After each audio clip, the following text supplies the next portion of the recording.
औज़ु बिल्लाहि मिनश्शैतानिर्रजीम बिस्मिल्लाहिर्रहमानिर्रहीम।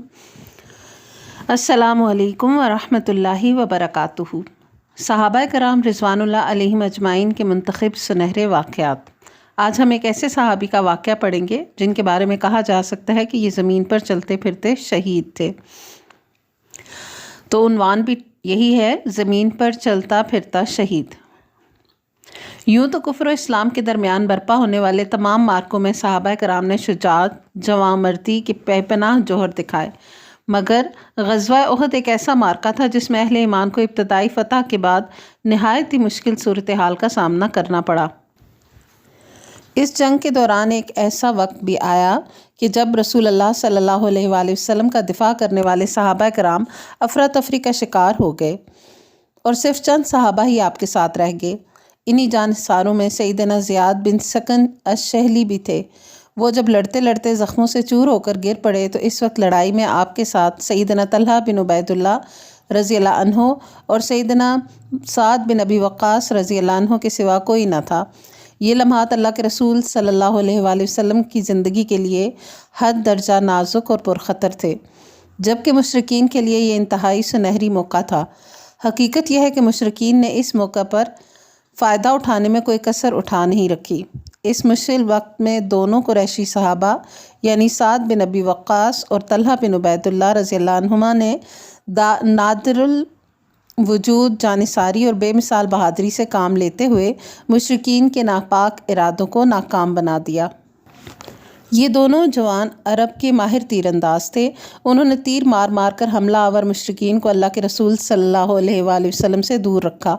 सैयदना तलहा रज़ियल्लाहु अन्हु के बारे में निसाई की एक रिवायत में सैयदना जाबिर रज़ियल्लाहु अन्हु बयान करते हैं कि जब मुशरिकीन ने अल्लाह के रसूल सल्लल्लाहु अलैहि वसल्लम को घेरे में ले लिया तो इरशाद हुआ, कौन है जो इन से निमटे।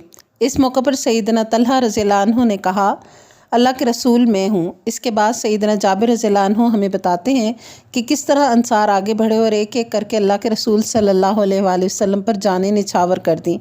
फरमाते हैं फिर तलहा आगे बढ़े और 11 आदमियों के बराबर तन्हा लड़ाई की, यहाँ तक कि इनके हाथ पर तलवार की ऐसी ज़रब लगी जिससे इनकी उंगलियाँ कट गईं।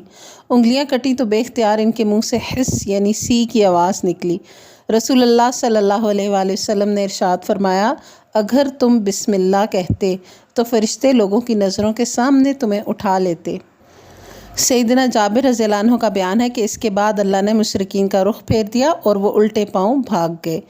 तो शायद इसी वाक़े से ये पता चलता है कि जब हम में से किसी को हम कहीं देखते हैं कि किसी को चोट लग रही है या कोई गिरने वाला है तो लोग बेख्तियार बिस्मिल्लाह कहते हैं, तो ये शायद यहीं से लिया गया हो। बहरहाल आगे पढ़ते हैं। मुस्तदरक हाकिम की रवायत के मुताबिक उहद के दिन सैयदना तलहा बिन उबैदुल्लाह रज़ियल्लाहु अन्हु को 35 या 39 ज़ख्म आए। इमाम बुखारी ने कैस बिन अबी हाजिम से रवायत की है, उन्होंने कहा, मैंने तलहा रज़ियल्लाहु अन्हु का हाथ देखा, वो शल हो चुका था। ये वही हाथ था जिसके ज़रिए उहद के दिन उन्होंने अल्लाह के रसूल सल्लल्लाहु अलैहि वसल्लम को दुश्मन के तीरों से बचाया था। तिरमिज़ी की एक रवायत में है कि अल्लाह के रसूल सल्लल्लाहु अलैहि वसल्लम ने इनके बारे में इस रोज़ फरमाया था, अगर कोई किसी ज़िंदा शहीद को ज़मीन पर चलता हुआ देखना चाहता है तो उसे चाहिए कि वह तलहा बिन उबैदुल्लाह को देख ले। एक मर्तबा एक बद्दू उनके पास आता है, दूर की रिश्तेदारी का वास्ता देकर इनसे मदद का सवाल करता है। सैयदना तलहा रज़ियल्लाहु अन्हु ने इससे कहा, इससे पहले कभी किसी ने इस रिश्ते का वास्ता देकर मुझसे सवाल नहीं किया। मेरे पास ज़मीन का एक कित्ता है, सैयदना उस्मान बिन अफ़्फ़ान ने उसकी कीमत 3 लाख दिरहम लगाई है। अब ये तुम्हारी मर्ज़ी है कि ये ज़मीन का कित्ता ले लो या 3 लाख दिरहम। इस बद्दू ने कहा, आप मुझे नकद ही दे दें। चुनाचे से 3 लाख दिरहम अदा कर दिए गए। मशहूर ताबई इमाम हसन बसरी रहमहुल्लाह फरमाते हैं, सैयदना तलहा ने मुझे एक मरतबा 7 लाख दिरहम का अतिया दिया। मैं सोच भी नहीं सकता था कि कोई मुझे इतनी बड़ी रकम अतिया कर सकता है। क़ारीन कराम, अब ज़रा सैयदना तलहा बिन उबैदुल्लाह के तर्ज़ अमल और उनके अंदाज़े फ़िक्र के बारे में कुछ हक़ाइक़ मुलाहिज़ा फ़रमाएँ।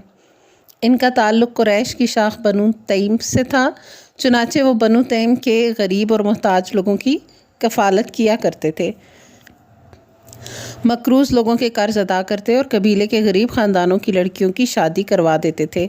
इन्हें उम्महातुल मोमिनीन से बड़ी अक़ीदत थी। ام المومنین سیدہ عائشہ صدیقہ سے بطور خاص حسن سلوک کیا کرتے تھے۔ وہ ان کی خدمت میں ہر سال 10,000 درہم ارسال کیا کرتے تھے۔ علاوہ ازیں سیدنا طلحہ بہترین مہمان نوازی کے لیے بھی بڑی شہرت رکھتے تھے۔ ان کا دسترخوان بڑا وسیع تھا۔ مہمان گھر میں آتے تو اللہ کے رسول صلی اللہ علیہ وآلہ وسلم کے احکامات کے مطابق ان کی خوب عزت و تکریم کیا کرتے تھے۔ تو یہ تھے آج کے صحابی۔ اجازت دیجیے، وآخر دعوانا ان الحمد للہ رب العالمین، سبحانک اللہم و بحمدک، نشہد ان لا الہ الا انت، نستغفرک و نتوب الیک۔ السلام علیکم ورحمۃ اللہ وبرکاتہ۔